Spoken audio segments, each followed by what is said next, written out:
नमस्कार,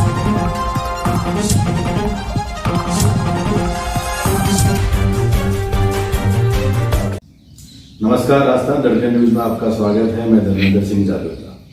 यूं तो संवैधानिक ढांचे की हम जहां बात करते हैं तो ग्राम पंचायत सबसे छोटी इकाई मानी जाती है और किसी भी प्रदेश और किसी भी देश में जब तक हम ग्राम पंचायत लेवल पर विकास की हम शुरुआत नहीं कर सकते तब तक किसी भी देश को या किसी भी प्रदेश को हम विकसित या विकासशील नहीं बना सकते। तो आज हम पुष्कर विधानसभा के अंतिम ग्राम पंचायत सराणा पहुंचे हैं, जहां पर एक युवा सरपंच जिन्होंने अपने कार्यशैली के कारण यहां के स्थानीय लोगों में इनको विकास पुरुष के नाम से जाना जाता है। तो आज हम इनसे मिलेंगे, इनसे जानेंगे इनके कार्यशैली के बारे में, इनके रूपरेखा कार्य के किस प्रकार से उन्होंने अपने कार्य को अंजाम दिया है। नमस्कार सर। नमस्कार सर। क्या नाम है आपका सर? मेरा सुरेश कुमार माली। सुरेश कुमार जी, लगभग कितने टाइम से आप ग्राम पंचायत में सरपंच पद पे नियुक्त हुए हैं सर? करीबन 3.5 साल हो गए। 3.5 साल में आपने किन किन चुनौतियों का सामना करना पड़ा जो आपने प्रारंभिक रूप से जब से ज्वाइन किया, आपने सरपंच पद ग्रहण करने के बाद आपको मुख्य चुनौतियां क्या देखने को मिली इस ग्राम पंचायत में? सबसे पहले सबसे बड़ी चुनौती तो कोरोना था। जैसे ही 17 मार्च को चुनाव खत्म हुए और 21 मार्च को लॉकडाउन हो गया, कोरोना हो गया, तो सबसे बड़ी चुनौती तो वो रही। उसमें काफ़ी दिक्कत आई, लेकिन पूरी दिक्कत का सामना किया, डट के सामना किया। घर तक लोगों को खाने पीने का सामान पहुंचाया, जितनी भी हो सके पूरी सुख सुविधा से। गांव वालों को कोई तकलीफ नहीं आई। जैसे कोई बीमार पड़ा तो उसको हॉस्पिटल लेके गए, हमने जयपुर तक पेशेंट को पहुंचाया, वो भी अपनी गाड़ी से। तो लोगों ने तो गांव में बोलना शुरू कर दिया कि ये सरपंच की गाड़ी नहीं है, तो एम्बुलेंस हो गई गांव की तरफ से। जब आपने जैसे ही आपने ज्वाइन किया तो कोरोना जैसे चुनाव के नतीजे आए, उस समय कोरोना लग गया था। तो कोरोना में प्रशासनिक ढांचे तो व्यवस्था थी नहीं, तो उस समय क्या कोरोना पेशेंट भी आपके गांव में निकले थे? बिल्कुल निकले थे सर। जैसे जाटली में कोरोना पेशेंट आ गया तो उसमें वो चीज भी करने पड़े, रास्ते वगैरह, ऊपर से दबाव आ गया और नया टाइम था।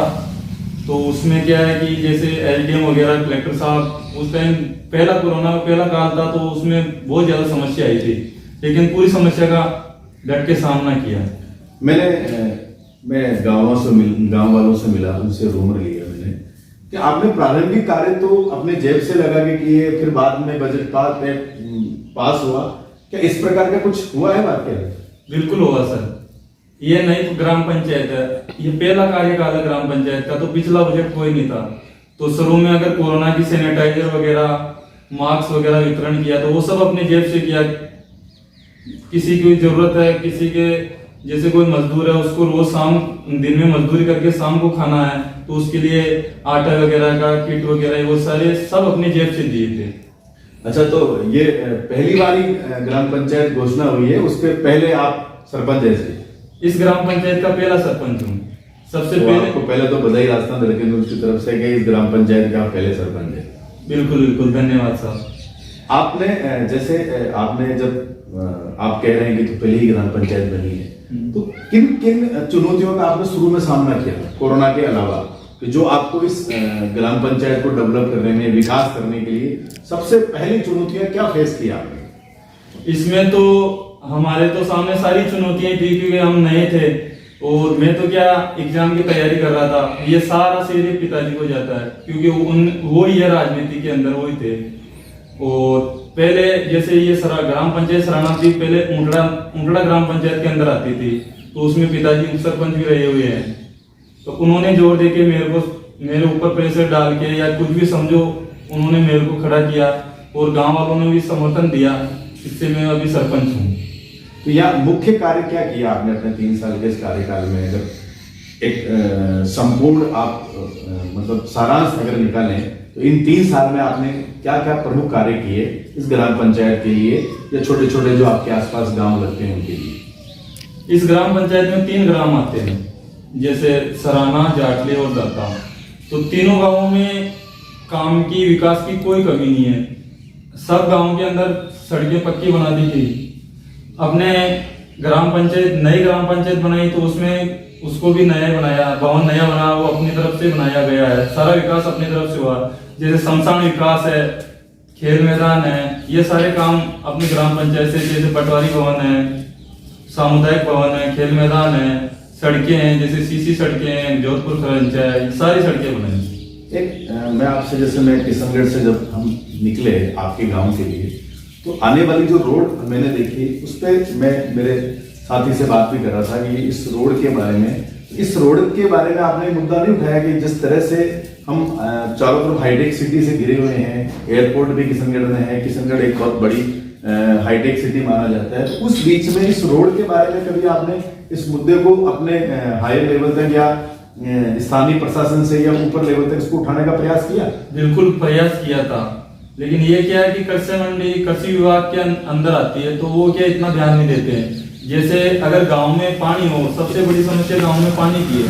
अभी गांव का जल स्तर बहुत काफी नीचे है, तो वो कृषि विभाग वाले अगर सब्जी में या फसलें वगैरह जाती रहती है, जैसे वो धान वगैरह, तो वो इस पे ध्यान देते हैं। लेकिन अभी कोई फसल अगर बहुत कम होती है, तो इसलिए वो कृषि विभाग से है ये, तो इसमें वो ध्यान नहीं देते हैं। इसकी काफी कलेक्टर साहब को भी लिख के दिए और काफी आगे तक पहुंचा है, लेकिन इसका कोई नतीजा नहीं निकला। आप जैसे लगभग आपकी जब उम्र क्या थी जब आपने सरपंच का ये पद ग्रहण किया? मेरी 27 साल उम्र थी। 27 साल एक बड़ा युवा होता है, जल्दी से आदमी अपनी ग्रेजुएशन तक खत्म करने में 27 साल हो जाती है। इस उम्र में एक गांव का मुखिया होना एक छोटी बात नहीं है, बहुत बड़ी बात होती है, एक मतलब काट जाता है। तो ये राजनीति में आने की जो प्रेरणा है आपको कहीं से मिली या आप अचानक ही आपको मतलब ये पारिवारिक दृष्टि से मिला हुआ है, या आपके मन में राजनीति में कार्य करने का कुछ ऐसा था? नहीं, मेरे मन में तो ये नहीं था, मेरे पिताजी के मन में था। मेरे सबसे बड़े प्रेरणादायक मेरे पिताजी है। उन्होंने ही, मैं तो क्या कंपटीशन की तैयारी करता था नौकरी वोकरी में ऐसे, तो पिताजी ने बोला कि नहीं, एक बार तो गांव के अंदर भाई पहली पंचायत है, तो इसमें अपना ही रहना चाहिए, अपना व्यवहार अच्छा है, गांव वालों का सपोर्ट भी अच्छा है, और जैसे 3 गांवों में से सराना का ही सरपंच रहे तो गांव का विकास अच्छा होगा। इसलिए ये पिताजी ने कोशिश की और उन्होंने बहुत बड़ा भाग दिया था इसमें, इस चुनाव के अंदर। तो अभी जैसे वर्तमान परिदृश्य को देखते हुए आपको क्या लगता है कि अभी किन काम सराना पंचायत में किन और चुनौतियों का आपको सामना करना पड़ेगा, या और ऐसे कोई काम है जो अभी आपको करने बाकी है, जिन पर आप संघर्षरत हैं या आगे आप करना चाहते हैं, उसके बारे में आप? वैसे तो गांव में करीबन सड़कें वगैरह ये तो सारे काम कर दिए। ऐसा गांव में कोई गली नहीं छोड़ी जिसमें कच्ची सड़कें हैं, सारी सड़कों को पक्की कर दी। अब सबसे बड़ी गांव की समस्या एक पानी की है, तो पानी की हमने कलेक्टर साहब को भी दे दिया, एसडीएम साहब को भी दे दिया, जिला परिषद को भी दे दिया, और पीएचडी ऑफिस में भी दे दिया, सारे विभागों में दे दिया। और जैसे कैंप आते हैं तो कैंपों में दिए थे, तो उन्होंने बोला कि सेकंड चरण में अपने यहाँ टंकी भी पास हो गई, लेकिन टेंडर नहीं हुए, तो उन्होंने बोला कि सेकंड चरण में आपकी ग्राम पंचायत आइए, तो सेकंड चरण में अपने ये पानी का भी प्रोसेस शुरू हो जाएगा। जैसे कहते हैं ज़्यादातर राजनीति में पार्टियाँ होती है, कोई बीजेपी के पक्ष में रहता है, कोई कांग्रेस के पक्ष में रहता है, कोई, तो आप क्या लगता है कि आगामी जो चुनाव विधानसभा का है, तो आप किस ओर जाएंगे, या आपका कोई, आप राजनीति में अपना फ्यूचर देख रहे हैं, इसके बारे में थोड़ा सा बताएंगे दर्शकों? देखो सर, सरपंच की कोई पार्टी नहीं होती है, उसकी पार्टी उसका गांव है। सबसे पहले उसका विकास है, चाहे कांग्रेस हो चाहे बीजेपी हो, उसको तो सबको लेके आप किसी पार्टी को किसी पार्टी से नहीं आते या किसी को समर्थन नहीं करते? नहीं, पार्टी को समर्थन नहीं करते, क्योंकि गांव का विकास है, सबको साथ लेके चलना। अच्छा, आपका कहने का मतलब है जो गांव के विकास की बात करेगा आप उसके समर्थन में? बिल्कुल बिल्कुल, उसके समर्थन में है। जो गांव के विकास के में भागीदारी देगा, हम उसके साथ हैं। ये राजनीतिक प्रेरणा कहाँ से मिली आपको? ये मेरे पिताजी से मिली, सबसे बड़ी प्रेरणा उन्हीं की है। अच्छा, उन्हीं की देन है। एक युवाओं को आप क्या संदेश देना चाहते हैं? जैसे आज युवा कहीं ना कहीं आप देखो कि पूरा भारत जो है, कहा जाता है युवा ही उसमें बड़ा परिवर्तन ला सकते हैं, तो आप खुद युवा हैं, तो आने वाले युवाओं को क्या संदेश देना चाहते हैं राजस्थान दर्पण न्यूज के माध्यम से? मैं धड़कन न्यूज के जरिए संदेश देना चाहूँगा कि आज भारत देश एक युवाओं का देश है, उसमें सभी की भागीदारी होती है। तो ये जैसे नशे की चीज़ें, इनसे दूर रहें, अपनी हॉबी बनाएं। जो किसी की क्या हॉबी है तो उसमें अपना पूरा योगदान दे और देश विकास में योगदान दे, जिससे देश का भविष्य बने और युवाओं का भविष्य बने। आप राजनीति में रुचि रखते हैं या आगे किसी भी राजनीतिक पार्टी या किसी भी बड़े पक्ष में जाने की उसमें आपका क्या रुझान है?